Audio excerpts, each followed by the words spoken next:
So the big question is this: how do investors like us who trade options and manage our own money generate income regardless of where the stock market goes, and do it all in a way that lets us make time for the people and things we love, and yet still build wealth and remain profitable? That's the question, and this podcast will give you the answer. I'm your host, Kirk Duplessis, and you're listening to The Daily Call from Option Alpha.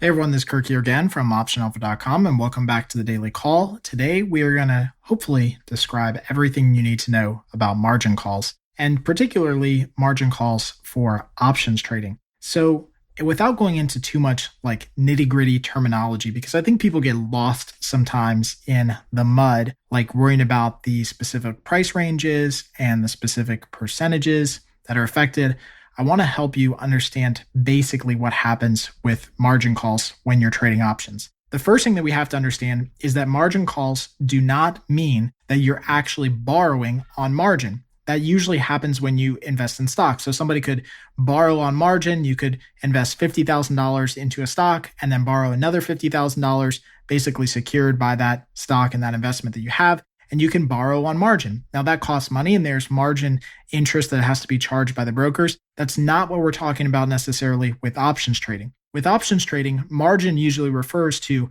putting up some capital in your account as collateral for a short option strategy that you might be entering into. Now it doesn't mean that you're borrowing that money. It just means that you're basically setting that money aside, and the broker is saying, hey, you can't trade with this, aside money here, because that money is to cover the short option contract or short spread that you're trading to make sure that you're good and we can, perform the contract on all parties' sides if things go bad and your trade doesn't work out the way that you think it's going to work out. So in the options trading side, that margin is not necessarily put aside. You're not borrowing that. It's not interest bearing. It's just money that you can't trade as part of your account. And they call it basically margin or collateral. Brokers use different terms.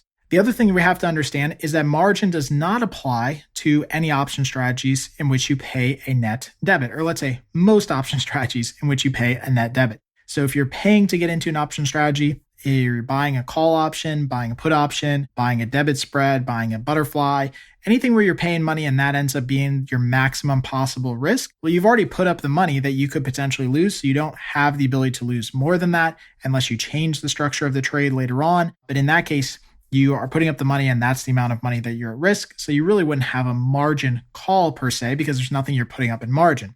Now what happens is that let's say you're doing a short strangle or short straddle trade.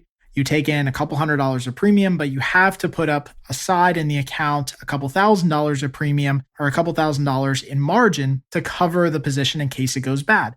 So that would be a general setup that we're talking about here. And now let's say that Murphy's Law takes hold and when things that could go bad, do go bad, and they happen to you, then the stock goes dramatically down or dramatically higher, causing you to lose a lot of money on paper. Now, at that point, the stock has made a huge move. So the brokers are going to basically recalculate the risk of the trade, making these huge moves after the current move. And so now that means that your margin that's required to hold that position or to maintain that position might go up. Maybe implied volatility has spiked. Maybe there's some news event that's causing the stock to go dramatically higher, dramatically lower. Whatever the case, even if the stock doesn't move, but implied volatility goes up, your margin that's required to hold that position might go up dramatically. In some cases, we've seen in huge, kind of black swan type events, margin go up by 2, 3, 5x what the initial margin is. So if your initial margin on a position was $1,000, it could go up to as high as $5,000 on that position, just during these kind of really weird one-off black swan events. But in that case, you would run into a margin call if you don't have enough capital in your account to now cover that position. So that's when your broker would come to you, or they'd alert you through a message or email or text or phone or maybe multitude of ways to let you know, hey, you don't have enough cash in your account to cover the risk that is maybe inherent in this position.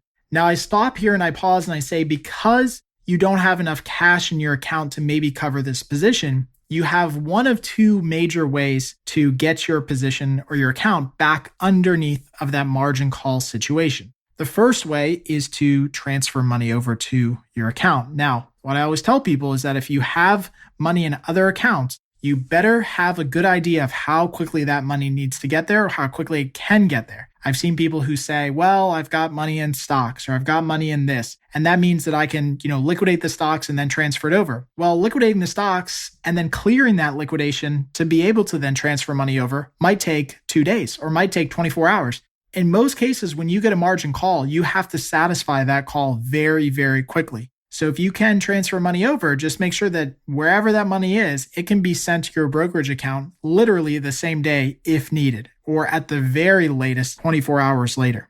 So some brokers do have requirements that it has to be there that day. Some brokers are 24 hours. You want to check with your broker and make sure you know what the requirements are. So again, the first way that you can basically get your account back under the margin call is to transfer over money. The second way that you can get back under the margin call is to simply close the position or close a number of positions that would reduce the risk in your account. So even though the particular position that we were talking about earlier might have $5,000 of potential, air fingers quotes, potential loss if the stock continues to move lower or higher, it might only be losing $200 right now from your initial credit to where the stock is trading.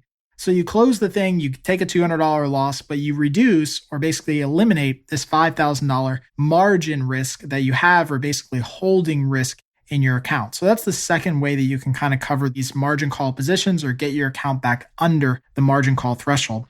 Either one is appropriate. I generally prefer to usually trade with about 50% of my account in cash anyway at the bare minimum. So I usually have plenty of money to withstand these margin fluctuations. What I do see people doing all the time is they trade very, very close to their threshold of their account limit, particularly with option strategies that are undefined risk and they don't have enough of capital to hold those strategies. And then the market has some crazy gyrations. Maybe your stocks that you're trading don't even move, but implied volatility moves on those stocks, which causes margin to go up.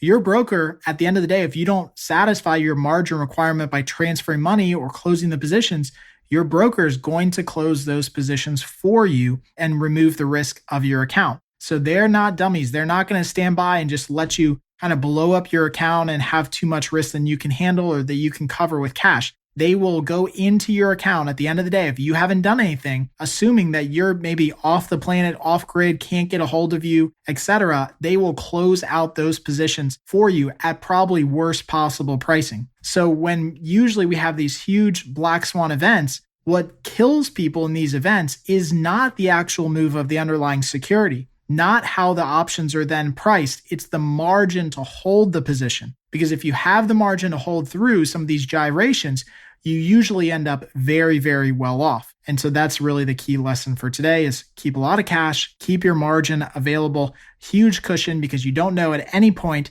it can really kind of blow up and there's margin calls that go up all over the place. You don't want to be caught in that situation. And frankly, you don't need to invest all of your account to generate above average, above market expected returns. You can do it in many cases with 30, 35% of your account and most of your account sitting in cash. So hopefully this helps out. As always, if you guys have any questions, let me know. And until next time, happy trading.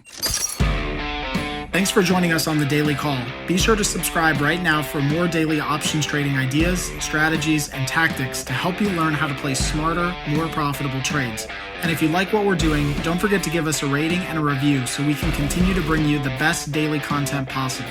We'll see you again tomorrow, right here on the Daily Call from OptionAlpha.com.